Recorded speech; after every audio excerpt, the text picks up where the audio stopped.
Dear students of BSc part second, आज के video में हम पढ़ने वाले हैं transmission of nerve impulse.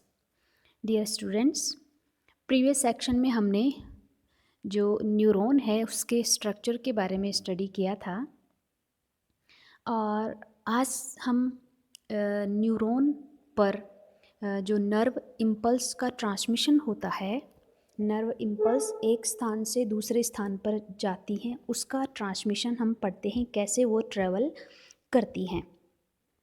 Previous section में हमने न्यूरॉन के स्ट्रक्चर में पढ़ा था कि न्यूरॉन में सेल बॉडी होती है, एक्सोप्लाज्म होता है, एक्सॉन होता है।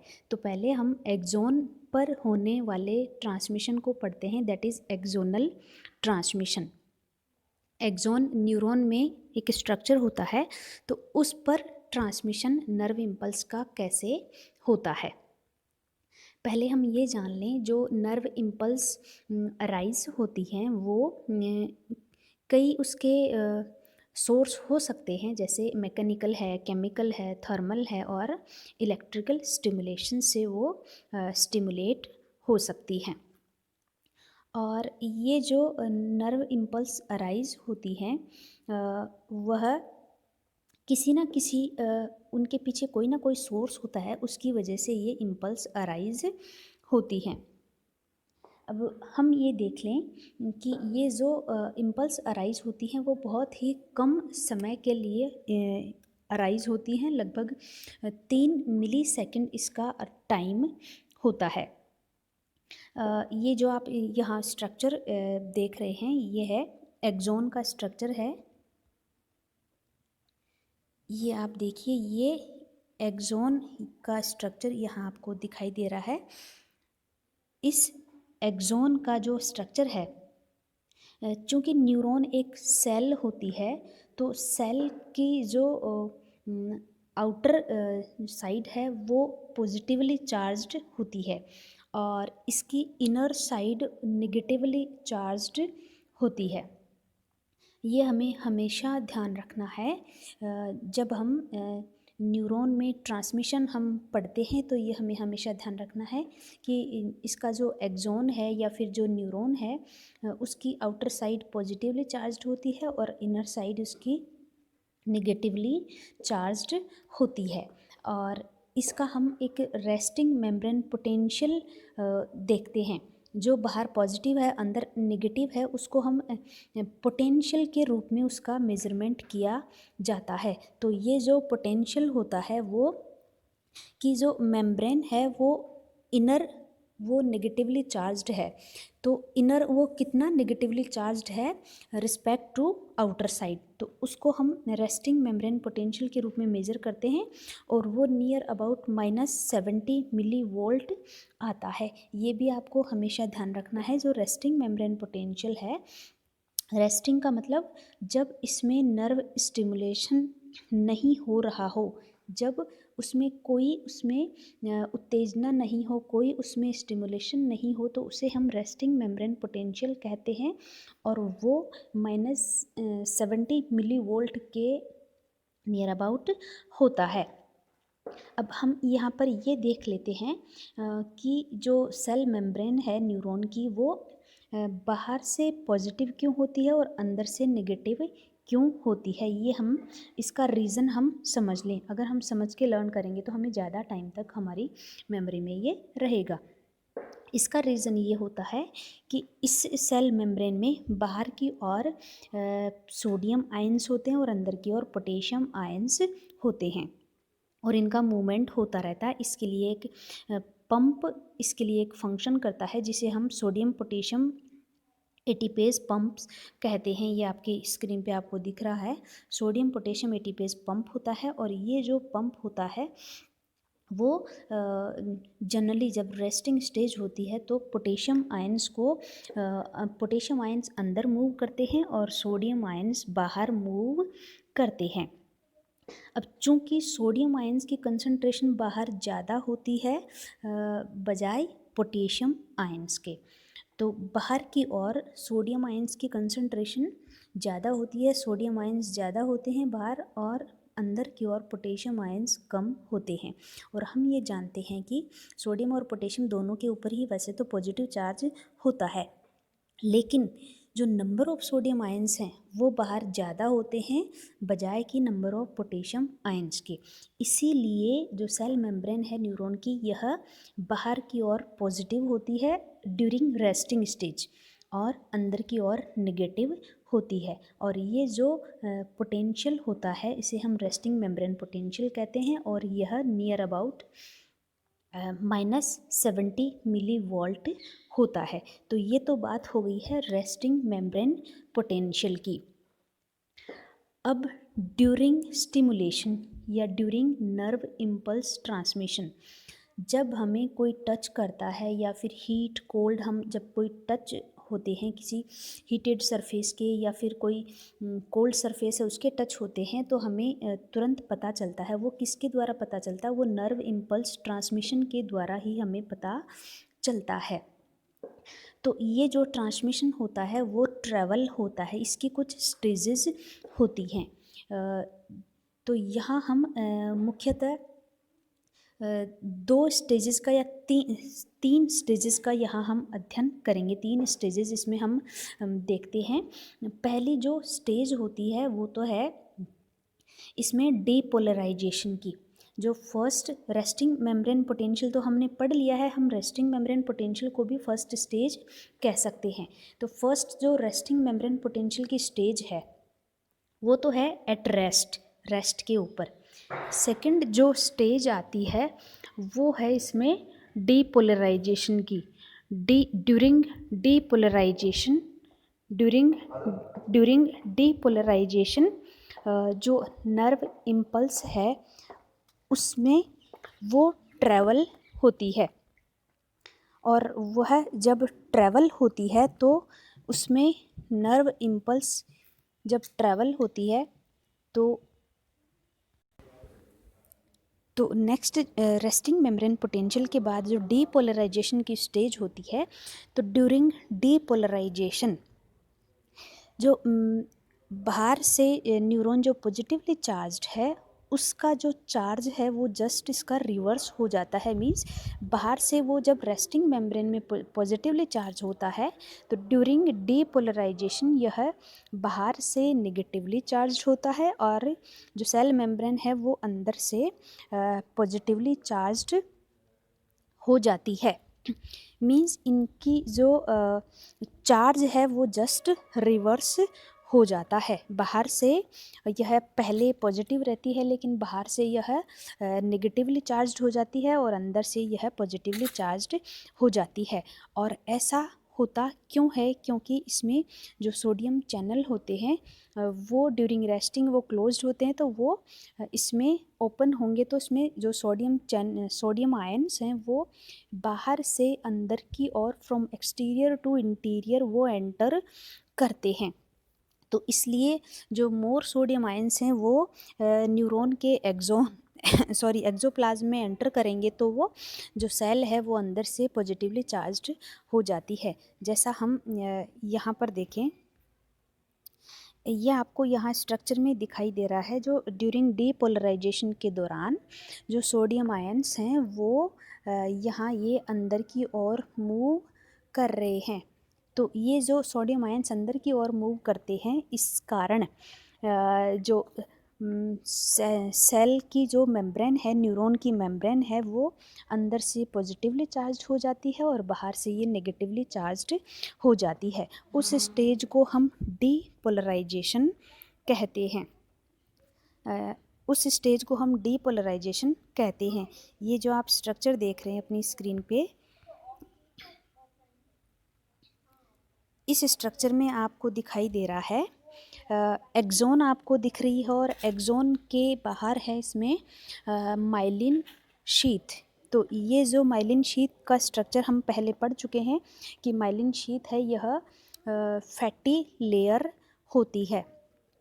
और हमने ये भी पहले पढ़ा था कि माइलिन शीथ के ऊपर ये जो डीपोलराइजेशन है यह नहीं होता, बल्कि जो नोड्स ऑफ रेनवियर होती हैं केवल वहाँ ही डीपोलराइजेशन होता है और जो एक्शन पोटेंशियल है वो वहीं पर जंप करता है। यानी जो डीपोलराइजेशन होता है, पॉजिटिव नेगेटिव का जो डिफरेंस होता है वह केवल नोड्स ऑफ रेनवियर पर ही चेंज होता है। यहाँ आप स्ट्रक्चर में क्लियर देख रहे हैं कि यह डीपोलराइज्ड जो मेम्ब्रेन है, यह डीपोलराइज्ड मेम्ब्रेन, और ये जो डीपोलराइज्ड मेम्ब्रेन है यह बाहर से नेगेटिवली चार्ज्ड है और अंदर से यह पॉजिटिवली चार्ज्ड होती है। तो ये जो डीपोलराइजेशन होता है यह केवल नोड्स ऑफ रेनवियर पर ही होता है, यहाँ हो रहा है। और नेक्स्ट ये यहाँ पर ये नेक्स्ट जो नोड्स ऑफ रेनवियर है यहीं पर डीपोलराइजेशन होता है।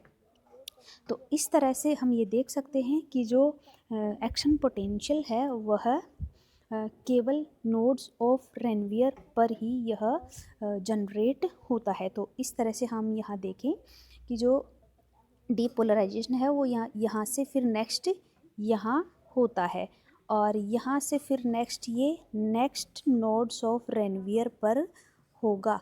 तो इस तरह से एक्शन पोटेंशियल या फिर नर्व इम्पल्स ट्रेवल होती है from one node of Ranvier to next node of Ranvier. Myelin sheath के ऊपर डीपोलराइजेशन नहीं होता, यानी हम यूँ भी कह सकते हैं कि ये जो डीपोलराइजेशन है, जो नर्व इम्पल्स है वो जंपिंग करके चलती है, जिसे हम साल्टेटरी कंडक्शन कहते हैं। इसके बारे में हम आगे भी पढ़ने वाले हैं। नेक्स्ट डियर स्टूडेंट्स, ये ग्राफ है, यह इम्पॉर्टेंट है। यहाँ इस ग्राफ में जो नर्व इम्पल्स ट्रैवल होती है उसमें कौन कौन सी स्टेजेस होती हैं उसको यहाँ पर इस ग्राफ में शो किया गया है। तो यहाँ अगर हम इस ग्राफ का एक्स और वाई एक्सिस देखें तो इसके एक्स एक्सिस पर टाइम है और यह जो टाइम है वह मिली सेकेंड में है। मैंने आपको पहले भी बताया था नर्व इम्पल्स जनरेट होने में कुछ मिली सेकेंड्स का ही टाइम लगता है, और इसका जो एक्स एक्सिस है उस पर टाइम को लिया गया है और जो वाई एक्सिस है उस पर वोल्टेज को लिया गया है, और वोल्टेज हम यहाँ मिली वोल्ट में शो कर रहे हैं। डियर स्टूडेंट्स, एक बात आप यहाँ अच्छी तरह से नोट कर लें, जब भी हम कोई ग्राफ बनाते हैं तो ग्राफ को की जो एक्स और वाई एक्सिस होती हैं उन पर हम क्या क्या ले रहे होते हैं और उनकी यूनिट क्या क्या होती है। जैसे यहाँ पर टाइम की यूनिट है मिली सेकेंड और जो वोल्टेज हमने लिया है उसकी यूनिट है मिली वोल्ट। तो ये यूनिट आपको ज़रूर मेंशन करनी होती है। ग्राफ जब भी जहाँ भी हम शो करते हैं वहाँ पर हमको एक्स और वाई एक्सिस दोनों एक्सिस की यूनिट्स को ज़रूर हमें मेंशन करना होता है। तो यहाँ एक्स एक्सिस में टाइम लिया गया है और वाई एक्सिस में वोल्टेज को लिया गया है। हमने अभी पहले बात की थी जो रेस्टिंग मेम्ब्रेन पोटेंशियल होता है वह -70 मिली वोल्ट होता है, और वो आपको यहाँ ग्राफ में भी देखने को मिल रहा है। ये है -70 मिली वोल्ट और यह है रेस्टिंग मेम्ब्रेन पोटेंशियल, ये वाला है रेस्टिंग मेम्ब्रेन पोटेंशियल। अब यहाँ पर अगर हम स्टेजेस को देखें तो ये जो फर्स्ट स्टेज है, यहाँ पर 1 नंबर आपको लिखा हुआ दिखाई दे रहा है। तो जो फर्स्ट स्टेज है वो है कि स्टिमुलस यहाँ पर अराइज हो रहा है, कोई उत्तेजना मिल रही है। तो उस स्टिमुलस को, उस नर्व इम्पल्स को जनरेट होने के लिए कुछ थ्रेशहोल्ड वैल्यू भी चाहिए होती है, और वो जो थ्रेशहोल्ड वैल्यू होती है वो है -55 मिली वोल्ट। थ्रेशहोल्ड वैल्यू को हम थ्रेशहोल्ड वैल्यू क्या होती है, यह वह वैल्यू होती है, वह मिनिमम स्टिमुलस, कम से कम उतना स्टिमुलस तो चाहिए ही चाहिए एक नर्व इम्पल्स को जनरेट होने के लिए। तो यहाँ पर ये -55 है, ये थ्रेशहोल्ड वैल्यू है। फिर इससे अगर ज़्यादा अगर नर्व स्टिमुलेशन मिलता है तो जो मेम्ब्रेन होती है न्यूरॉन की वह डीपोलराइज्ड हो जाती है। और यहाँ पर ये है डीपोलराइजेशन, जो सेकंड स्टेप है ये है डीपोलराइजेशन। और डीपोलराइजेशन के दौरान हमने पढ़ लिया है कि क्या इवेंट्स होते हैं। तो जब मैक्सिमम डीपोलराइजेशन हो जाता है वो है +40 मिलीवोल्ट के ऊपर होता है। +40 मिलीवोल्ट तक हाईएस्ट ये डीपोलराइजेशन पहुंचता है। +40 मिलीवोल्ट इसका पोटेंशियल होता है। इसके बाद इसमें स्टार्ट होता है third step, that is repolarisation. ये आप यहाँ देख रहे हैं रीपोलराइजेशन। और ड्यूरिंग रीपोलराइजेशन क्या होगा, जो हमने डीपोलराइजेशन पढ़ा है जस्ट उसका रिवर्स हैपन होता है। डीपोलराइजेशन का जस्ट उल्टा इसमें होता है। तो इसमें रीपोलराइजेशन में इसका उल्टा क्या होगा कि जो मेम्ब्रेन बाहर से नेगेटिवली चार्ज्ड हो गई थी ड्यूरिंग डीपोलराइजेशन, वो वापस बाहर से पॉजिटिवली चार्ज्ड हो जाती है। मीन्स सोडियम आयंस वापस इसमें बाहर आने लगते हैं। तो उस स्टेज को हम कहते हैं रीपोलराइजेशन। और रीपोलराइजेशन होते होते यहाँ पर ये हाइपर पोलराइजेशन भी हो जाता है। हाइपर पोलराइजेशन यहाँ तक पहुँचता है, ये फोर्थ स्टेज है। और उसके बाद वापस ये जो मेम्ब्रेन है वो रेस्टिंग मेम्ब्रेन पोटेंशियल की ओर जाती है। और रेस्टिंग मेम्ब्रेन पोटेंशियल हमने पढ़ ही लिया है, जो होता है -70 मिली वोल्ट, जिसमें मेम्ब्रेन बाहर से पॉजिटिवली चार्ज होती है और अंदर से नेगेटिवली चार्ज्ड होती है। तो डियर स्टूडेंट्स, इस तरह से हमने ये जो ग्राफ है नर्व इम्पल्स ट्रांसमिशन का वो हमने पढ़ा है। और ये बहुत इम्पोर्टेंट है, पूरा जो नर्व इम्पल्स ट्रांसमिशन है उसको समझने के लिए अगर आप इस ग्राफ को अच्छे से समझ लेंगे तो पूरा कंप्लीट हमें नर्व इम्पल्स ट्रांसमिशन समझ में आ जाएगा। और जब एग्ज़ाम में क्वेश्चन पूछा जाए तो ये ग्राफ हमें ज़रूर बनाना है। एक छोटा सा टॉपिक और है साल्टेटरी कंडक्शन, वो हम पढ़ लेते हैं यहाँ। साल्टेटरी कंडक्शन, जैसा कि मैंने आपको पहले बताया, साल्टेटरी कंडक्शन जो होता है वो केवल नोड्स ऑफ रेनवियर पर ही नर्व इम्पल्स ट्रांसमिशन होता है, उसे हम साल्टेटरी कंडक्शन कहते हैं। यहाँ हमने पढ़ा था केवल नोड्स ऑफ रेनवियर, ये है नोड्स ऑफ रेनवियर, यहाँ से नेक्स्ट जो इम्पल्स है वो यहाँ पहुँचेगी, यहाँ से नेक्स्ट नोड ऑफ रेनवियर पर पहुँचती है। तो इस तरह से ये जो नर्व इम्पल्स है वो जंपिंग करती हुई नेक्स्ट नोड ऑफ रेनवियर पर जाती है, उसे हम साल्टेटरी कंडक्शन कहते हैं। और ये जो कंडक्शन इस तरह का होता है उसके कुछ बेनिफिट्स भी होते हैं। जैसे इस तरह का ट्रांसमिशन होने से एक तो जो ट्रांसमिशन है वो बहुत फास्ट होता है, दूसरा इसमें क्या है, एनर्जी कंजर्व होती है, मींस इसमें ऊर्जा भी कम लगती है। तो इस तरह से साल्टेटरी कंडक्शन के बेनिफिट्स भी होते हैं। और एक जो जिन एक्सोन में, जिन न्यूरॉन में माइलिन शीथ नहीं होती उनमें नर्व इम्पल्स ट्रांसमिशन स्लो होता है। और जो माइलिनेटेड एक्सोन होते हैं जिनमें माइलिन शीथ प्रेजेंट होती है उनमें नर्व इम्पल्स ट्रांसमिशन फास्ट होता है, क्योंकि उसमें साल्टेटरी कंडक्शन मेथड के द्वारा नर्व इम्पल्स का ट्रांसमिशन होता है। एक इसी से रिलेटेड एक डिजीज़ और होती है जिसे हम मल्टीपल स्क्लेरोसिस कहते हैं। ये एक ऐसी डिजीज़ है जिसके बारे में आपको कॉम्पिटिटिव एग्जाम में पूछा जा सकता है। तो इस डिजीज़ में मल्टीपल स्क्लेरोसिस डिजीज़ में ये जो एक्सोन है उसका माइलिन शीथ है वो डिस्ट्रॉय हो जाती है, जिसकी वजह से नर्व इम्पल्स ट्रांसमिशन में प्रॉब्लम आती है, उसे हम मल्टीपल स्क्लेरोसिस डिजीज़ कहते हैं।